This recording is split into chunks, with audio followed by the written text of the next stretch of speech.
An interesting article recently contrasted the history of the Ford Motor Company with that of General Motors.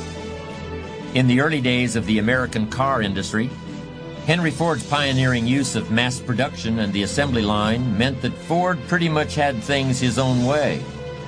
For years, there was basically one kind of Ford car, the Model T, and it was available in one color, black. You may have heard the famous remark old Henry Ford is supposed to have made: the public can have any color Model T they want as long as it's black. Henry Ford had some great ideas about standardization and efficient production, but these same strengths revealed some vulnerabilities. Ford just wasn't very flexible. But as long as he didn't have to be, all was well and good. Then along came General Motors, which started offering cars in lots of different colors, and which even began bringing out new and different models every single year. Suddenly Ford, which had been making the rules, discovered that the rules had changed. The competition had changed the shape of the playing field. Ford's success had been attained by limiting options and minimizing complications, but now there was immediately a need for adaptability and change. Despite its early lead in the car industry, Ford was now forced to play catch-up. And it took nearly 70 years. That's what happens when rigidity and narrow thinking runs into flexibility and creative innovation. Sometimes in the late afternoon when the sun is setting, and I look out at the flow of traffic on our great interstate highway system, with the television picking up the 5 o'clock news of the world via satellite, and the telephone answering machine taking the calls, and supper cooking in the microwave oven, I like to reflect on how much the world has changed over the past 50 years. Microcomputers, supersonic passenger planes, men walking on the moon, Israel and Egypt at peace, the collapse of communism, fax machines, video conferencing, and these are just a few changes I've seen in my lifetime. My parents lived at the beginning of this century and had to witness far greater changes even than I have. They saw the United States go from 38 to 50 states, saw the horse and buggy replaced by the automobile, saw rail travel replaced by airplane travel, saw the candle and oil lamp give way to electricity in every home, and indoor plumbing, and the telephone, and radio, and television. It must have been like being born on one planet, and while completely wide awake, and going about their daily business, being effortlessly transported by some friendly alien to an entirely different and strange world. They were born in an age of the telegraph, and railroad, and steamship, and they saw the birth of the atomic age. Instead of fearing wild Indians, they learned that the entire human race could be wiped out by a single finger pushing the wrong button. But perhaps I am not giving my parents enough credit. It's true they saw tremendous changes, and the world of 1950 compared to the world at the start of the 20th century must have looked like a science fiction dream of the future come true. But not the way anybody would have predicted.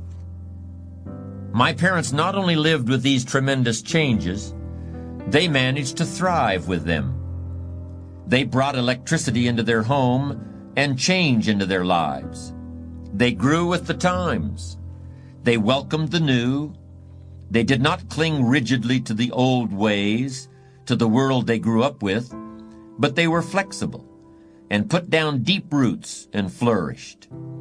They were not frightened or paralyzed by the terrible promise of the powers unlocked by atomic energy. They believed in the good as well as in the terrible. They knew human nature and the will to survive. They often told me when I was a little boy not to be frightened by all the big claims made by people in the world, because the human race was capable and adaptable, and the will to survive was stronger than the will of any man or the power of any machine. A strong character is not a rigid character. In fact, exactly the opposite is true. Although it's important to be firm when you know something is right and to maintain that right position even when the crowd is going against you and wants to put you down, it's also important for a person to remember that no person is God. Nobody is infallible or invincible. Sometimes when the tide has run against you for a long time, it may be that what you held as a certainty was in fact not true in the light of overwhelming circumstances. It's not only right, it's also smart to be able to see more than one way to accomplish a task. It's wise to see more than one solution to any problem. It's a good skill to see things as someone else might see them. Because when the plan that served you so well for so long doesn't work anymore, then it's time to find another way. It's time to bend. It's time to move on, to change, to compromise, to talk. Or you'll risk snapping like a dead branch in a stiff breeze. When it comes to lasting a long time, to standing tall and being strong, but knowing when to bend, the trees have a lot to teach us. I don't know if you have ever had first-hand experience of the tremendous destructive power of tropical force storms.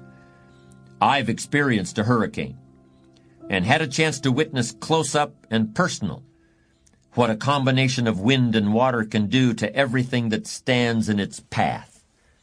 The rain fell so long and hard that it completely soaked the ground and loosened the roots of even the tallest trees. At the same time, the wind blew with such force that century-old trees, tall and hard and strong, were blown over like so many toy soldiers standing on parade knocked down by a toddler at play. However, the enormous willows, some standing tall as a house and covering what would be an entire lot in some parts of the city, lithe and flexible, and bending and bowing gracefully to the slightest breeze or to the mightiest gust, weathered the heavy blows of the storm. They were almost the only large objects left standing after the air had cleared. Not only were tall trees and power poles and seawalls crushed by the storm, houses built to stand up under normal circumstances collapsed and their roofs were carried off in one piece and blown clear into the next county. Everything that tried to oppose the storm's fury was damaged or destroyed. Everything that gave way, that was strong yet flexible, survived. Maybe some of you remember playing the game of scissors, stone, and paper when you were kids. You know, make a fist and count to 3. At 3, put out a flat hand, paper, 2 fingers, scissors, or keep the fist, stone. In the game, scissors cut paper, paper covers stone, and stone breaks scissors.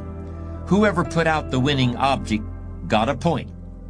The best strategy was not to stick to one thing. You had to try and guess what your opponent would offer, and turn your fist into the thing that would defeat your opponent's scissors, stone, or paper. This game teaches a child to think about the nature of materials, how something can be strong or appropriate in one situation and yet be the wrong tool, a losing proposition in another. It also teaches a child to vary his approach, to be flexible, so that his opponent can't anticipate what he's going to do, and recognize that even as you are trying to outsmart the other guy is also trying to outsmart you. It remains to be seen how the great changes we are seeing right now in our own day, the laptop computer, and the rise of the internet, the prospect of scheduled flights on the space shuttle, and the falling away of international boundaries to trade, the rise of nations in the Pacific Rim, and the apparent decline of the old European powers, it remains to be seen how these changes will affect our own lives and the lives of our children. You see, the nature of change is such that these things which today look so large and important may turn out to be mere flashes in the historical pan.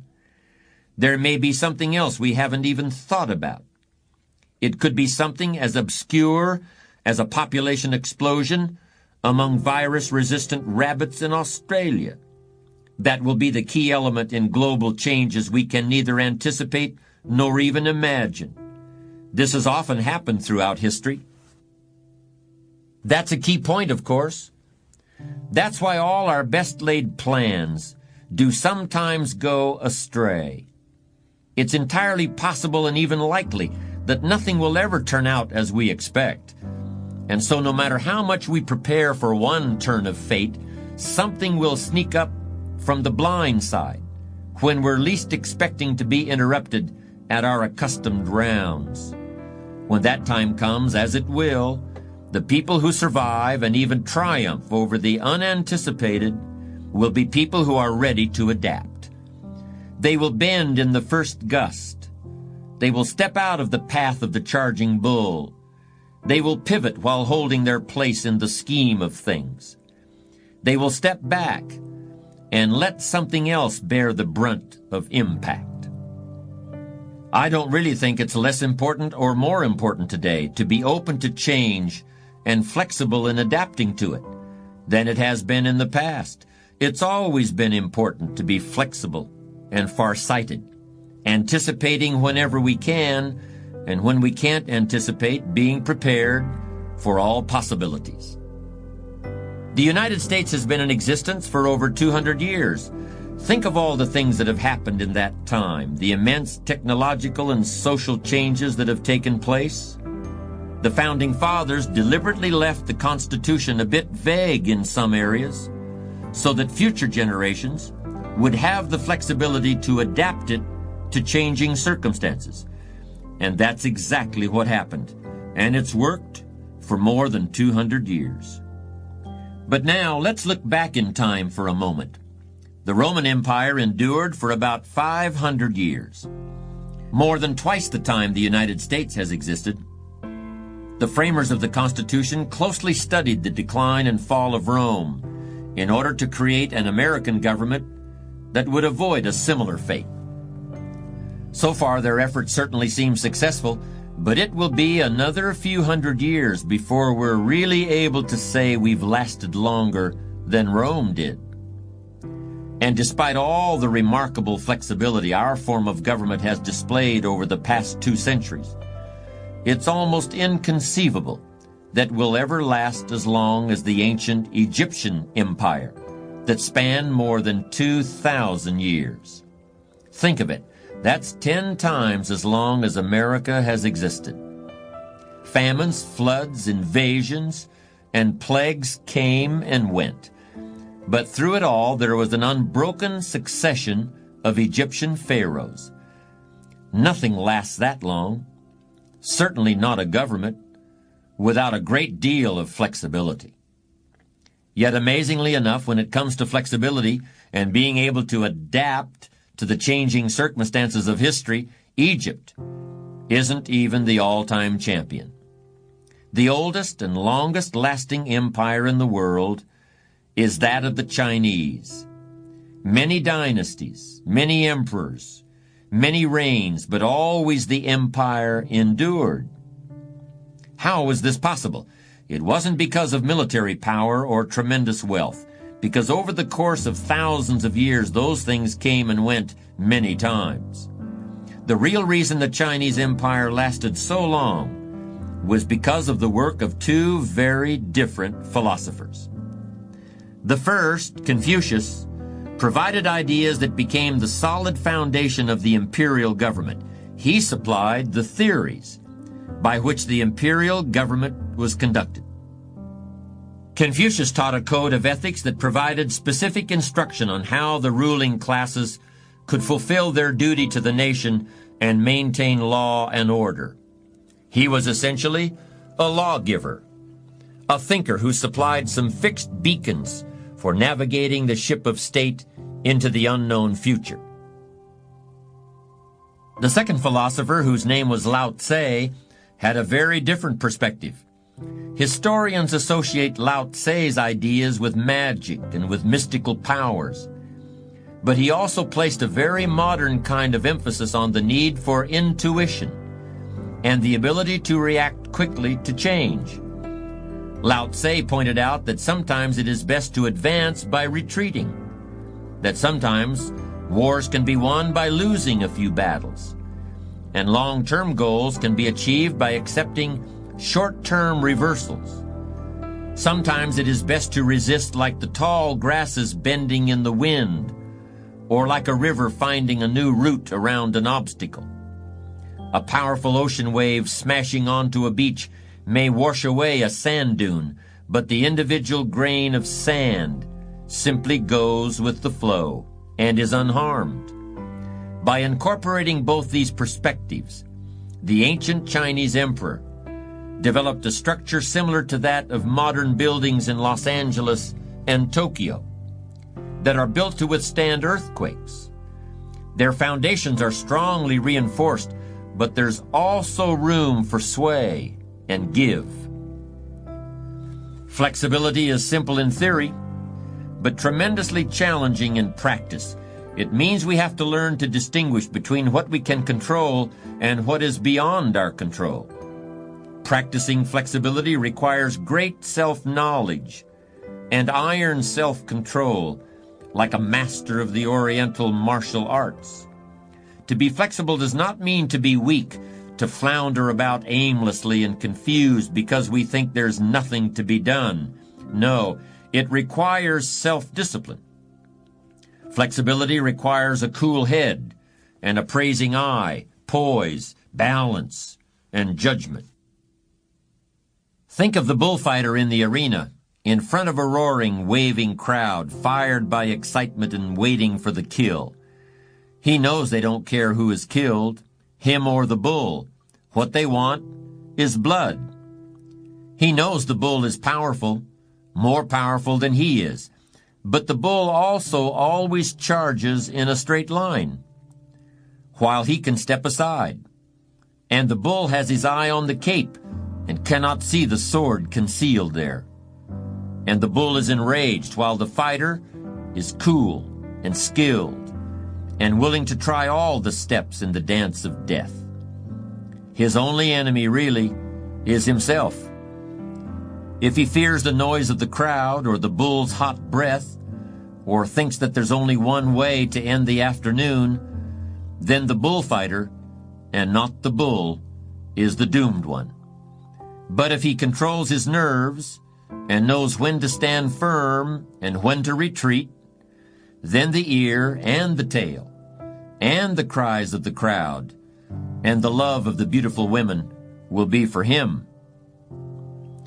There's really very little difference between the graceful passes the bullfighter makes with the bull and the fluid motions of a martial arts master who's defending himself against an aggressor.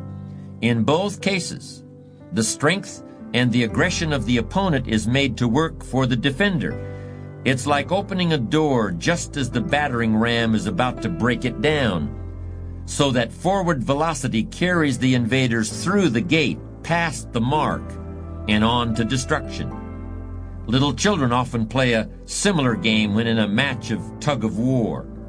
One side suddenly lets go of the rope, and the opposing side falls down.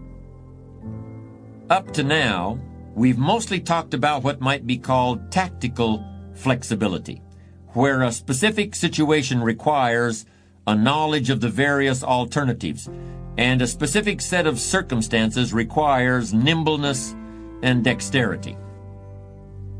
More difficult and more important is the inner flexibility and long-range adaptability that are called for from the person who wants not just to survive, but succeed. A very wise man once said, "You can't step in the same river twice. Every moment all things are changing, and the next minute is never like the last one. Whenever you achieve a hard-won success, it's always because you've been able to create a flexible response to the conflicting needs and ambitions and feelings of other people. You've been able to sidestep the accidents of fate, and the quirks of nature, and the innate tendency we all have to depend on yesterday's solutions to solve today's problems. I spoke earlier of how the Founding Fathers relied on the example of Rome as they constructed the framework of American democracy. It's interesting to observe that at one of the times of greatest luxury and power and perhaps complacency ever in the history of the world, the heyday of the Roman Empire, a philosophy arose that attempted to teach these men who ruled the known world how to govern themselves. These philosophers, who called themselves Stoics, taught that in order simply to survive in life, let alone be a leader, you must learn to take responsibility for the way things affect you. At the same time, you must learn to bend with the wind of forces too great for your control. This kind of self-measurement and self-control should be part of every grown-up's character. After all, an adult is the leader of his own family, of his children, who grow up in part learning from his example. To be firm but fair, to be clear and consistent but flexible, is to possess maturity. Kids are delightful, but sometimes they are the most inflexible people on earth. Since circumstances almost never turn out exactly the way they want them to, they are on a constant roller coaster ride in terms of their responses, up 1 minute, down the next. One young lady, a little girl of 5 actually, will only eat her cornflakes in a certain way. If you don't pour exactly 1/2 cup of whole milk straight from the refrigerator into the bottom of the cereal bowl, and then add the cornflakes so that they float on top of the milk, and then sprinkle a teaspoon of white sugar over that, she won't eat breakfast at all.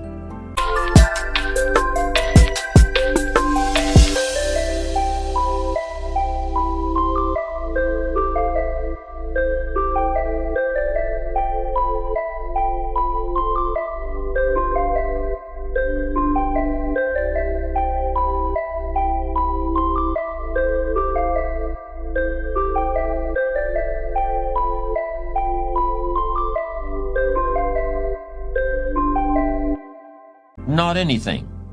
She could be hungry and cranky and weak, but she will purse her lips together and shake her head so hard that her braids whip her cheeks, and she will not eat. In other ways, however, because they haven't formed opinions about a lot of things and lack the experience which can trick people into anticipating an outcome, kids can be far more adaptable than grown-ups. They can accept poverty, or harsh living conditions, or sudden reverses in fortune, because for children all things look equally inevitable and have always been there. Children have softer bones and dispositions than older people, so they're more apt to receive new impressions instead of repelling or opposing them. This is, like all our traits and gifts, both a blessing and a curse. Old people can get set in their ways, can get mentally as well as physically brittle. They can tell themselves that they know it all already, have seen it all before, and instead of struggling against the hardening of the arteries and the ossification of ideas, they can become as stubborn and willful as children who don't know anything, and with often the same harmful results. When I think about an old person who has managed to adapt to life's changes, big and small, and stay ahead and keep in step, I think about that grand old vaudevillian and cigar-smoking joker and singer, admirer of beautiful women, George Burns. George Burns started out in show business before the days of talkie pictures, touring the vaudeville stage circuit with his wife and comedy partner Gracie Allen. Together, they joked their way from the stage to the movies and to the radio. Later, when television came along, the George Burns and Gracie Allen show was one of the great ones, running every week for years and years. Until one day, Gracie Allen died. leaving George Burns alone in the world with only his cigar, a trunk full of gag lines, a few $1 million in the bank, and a lot of great memories.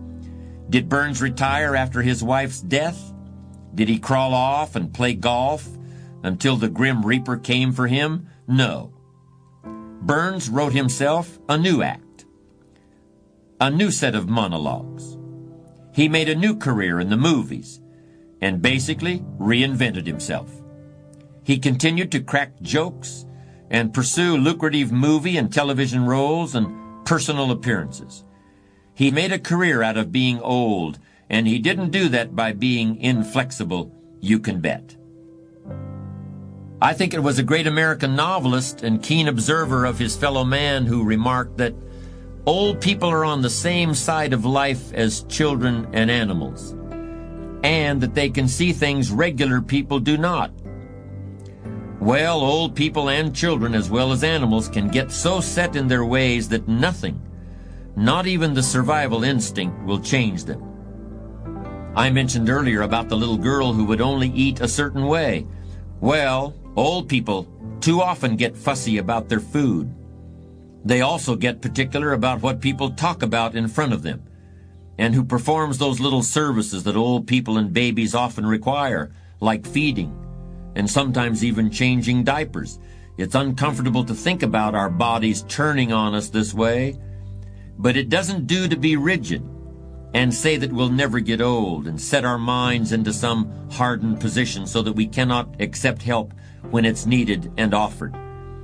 That would be the kind of pride that destroys a person just as surely as walking into speeding traffic saying to yourself, the pedestrian has the right of way. True, but tell that to the ambulance attendant. Flexibility and compromise are at the center of democracy and the American way of life. In private life, there are places where you can be unyielding if you want to be, and only you will profit or suffer because of your firmness. In the national arena of politics, however, with so many different groups holding so many different and often uncompromising positions, the only way for government to work is to declare all things are negotiable and talk everything out to find some path acceptable to all parties, if not satisfactory to any of them. That's why our forefathers, when they drew up the Constitution of the United States, made religion and government completely separate. You can't compromise in matters of religion, and you'd be a hypocrite or worse if you did. So the Founding Fathers set all those things where people really can't be expected to compromise off to the side, for other theaters than political theater, for other contests than contests of public policy. There was an American statesman, Henry Clay of Kentucky, who was known as the Great Pacifier and the Great Compromiser. Clay served in the United States Senate, in Congress, and was Secretary of State under President John Quincy Adams. Clay both incited the War of 1812 and helped negotiate the Treaty of Ghent that settled the war.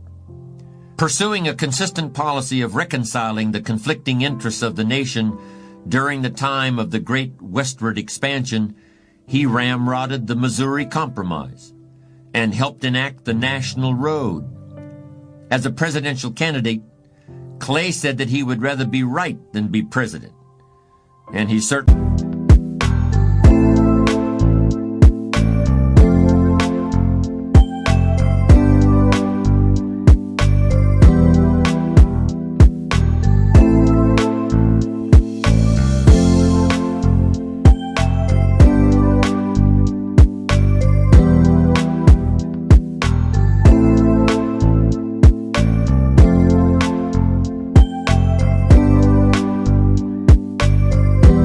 never did become president. Whether or not he was right, I couldn't say, but I suppose he felt that he was right, and that right meant finding a common path to an agreed-upon end. A wise and flexible old gentleman used to dine every month in his club downtown, sitting at a long table covered with a white linen tablecloth and silver candlesticks, and served by tuxedoed waiters. loved to regale companions with the fruits of his many years of experience. After dessert and coffee were served, he would push back from the table and light an enormous imported cigar. "This cigar is the only indulgence of an old man," he would say with a chuckle, as he struck the wooden match against his thumbnail, and then he'd launch into one of his stories.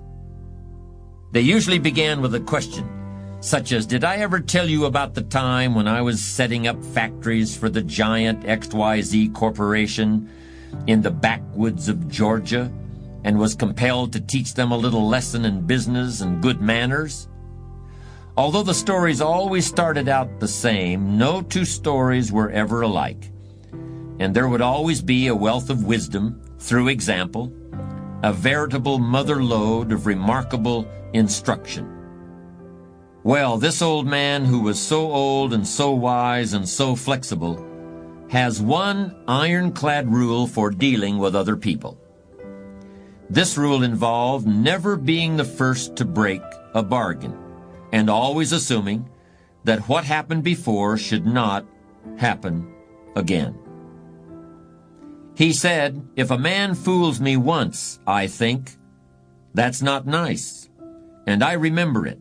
And if the same man fools me a second time, I think, shame on you.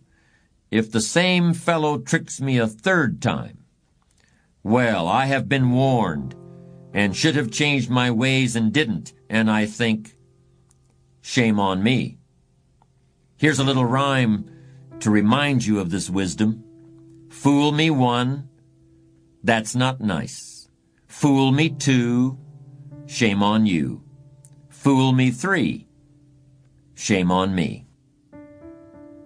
If you're not changing your responses to the situations and circumstances that make up your life, you're not being flexible, and you're throwing away your greatest asset as an individual human being. None of us can completely control external events, but we can always control and adapt our responses. None of us can know which cards fate is going to deal out, but we can always control how we play them.